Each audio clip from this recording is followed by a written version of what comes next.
তো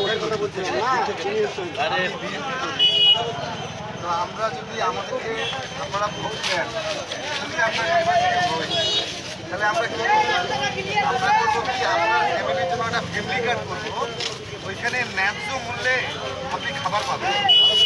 আমাদের পরিবারে যে কয়েকজন সদস্য আছে সেই সদস্যের জন্য প্রতি মাসে বরাদ্দকৃত খাদ্য থাকে, এই ব্যবস্থা তারেক রহমান করবে, যাতে আপনাকে একবেলা না খেয়ে ফিরতে না হয়।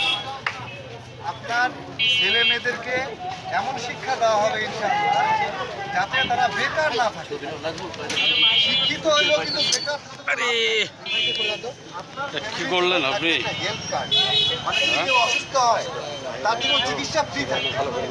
সেটা ঠিক আছে, ব্যবস্থাগুলো আমরা করবো। আমার এটা কিসের আইডি ভাইয়া? হচ্ছে আমরা যদি দেখি একটু আমরা করবোই করবো।